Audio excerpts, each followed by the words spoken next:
সালমান শাহ হত্যা মামলায় গেল রোববার ঢাকা আন্তর্জাতিক বিমানবন্দর থেকে মামলার অন্যতম অভিযুক্ত খল অভিনেতা ডন হককে গ্রেফতার করে পুলিশ।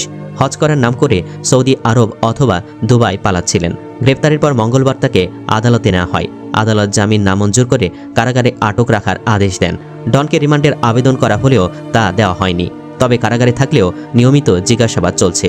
সেখানে ডন বেশ কিছু চাঞ্চল্যকর তথ্য স্বীকার করেছেন। এতদিন সে নিজেকে নির্দোষ দাবি করলেও তীব্র জিজ্ঞাসাবাদের মুখে নিজের সমস্ত অপকর্মের কথা স্বীকার করেছেন ডন।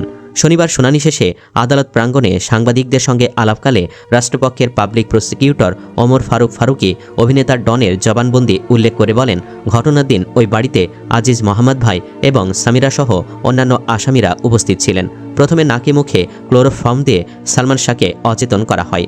অচেতনের মাত্রা আরও গভীর করতে তাকে ইনজেকশন দেওয়া হয়েছিল। পরবর্তীতে মৃত্যু নিশ্চিত করার পর তার মরদেহ ফ্যানের সাথে দড়ি দিয়ে ঝুলিয়ে রাখা হয়। এই কাজে ব্যবহৃত সেই দড়িটি ডন নিজে তার মাজায় বেঁধে সেখানে নিয়ে গিয়েছিলেন বলে জবানবন্দিতে স্বীকার করেন। অথচ এতদিন অত্যন্ত সুনিপুণভাবে সাধারণ মানুষদের বোকা বানিয়ে আসছিলেন ডন।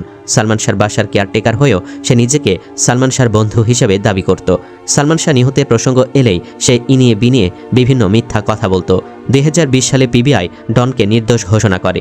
তখন এই মামলার অন্যতম অভিযুক্ত ও সালমান শাহর কথিত ঘনিষ্ঠ বন্ধু ও খলনায়ক অভিনেতা ডন প্রকাশে এসেছিলেন।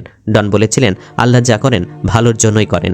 অবশেষে বন্ধুকে হত্যার মিথ্যা অভিযোগ থেকে মুক্ত হলাম। ডন আরও বলেন, 24 বছর বুকের ভেতর বন্ধুকে শেষ করার মিথ্যা অপবাদ আমাকে নিয়ে ঘুরতে হয়েছে। আমার যে ক্ষতি হয়েছে তার পূরণ কিছুতেই হবে না। আমি ধৈর্য ধরেছিলাম। সত্য কোনোদিন মিথ্যা হয় না। মিথ্যাকেও কোনোদিন জোর করে সত্যি বানানো যায় না। তবে ডন ভণ্ডামির আশ্রয় নিলেও আজ একটি বিষয় কিন্তু সত্য হয়েছে, মিথ্যাকেও কোনোদিন জোর করে সত্যি বানানো যায় না। পরিশেষে এই কথাগুলো না বললেই নয়। একজন বন্ধু আরেকজন বন্ধুর জীবনের সবচেয়ে কঠিন সময়ে পাশে থাকার কথা। সুখে দুঃখে বিপদে আপদে একজন আরেকজনের হাত শক্ত করে ধরে রাখবে, এটাই তো বন্ধুত্বের অর্থ।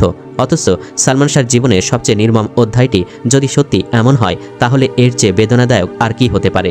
যে মানুষটিকে তিনি বন্ধু বলে বিশ্বাস করেছিলেন, সেই বন্ধুই যদি ষড়যন্ত্রের অংশ হয়ে তার মৃত্যুর কারণ হয়ে থাকেন, তাহলে সেটি শুধু একটি হত্যাকাণ্ড নয়, এটি বিশ্বাসের নির্মম মৃত্যু। সালমান শাহ ছিলেন কোটি মানুষের প্রিয় নায়ক, কিন্তু ক্যামেরার বাহিরের জীবনে তিনিও ছিলেন একজন মানুষ যার ছিল বন্ধুত্বের প্রতি বিশ্বাস, আপনজনদের প্রতি ভালোবাসা এবং কাছের মানুষদের ওপর নির্ভরতা। সে বিশ্বাসের সুযোগ নিয়ে যদি কোনো বন্ধুকে শেষ করে দেয়, তাহলে প্রশ্ন থেকেই যায়, একজন মানুষ কিভাবে এতটা নির্মম হতে পারে? দর্শক, আপনি কি চান ডন যেন প্রকাশ্যে ফাঁসি দেওয়া হোক? কমেন্ট বক্সে জানিয়ে দিন আপনার মতামত। ভিডিও ভালো লাগলে লাইক দিন এবং চ্যানেলটি সাবস্ক্রাইব করুন। ধন্যবাদ।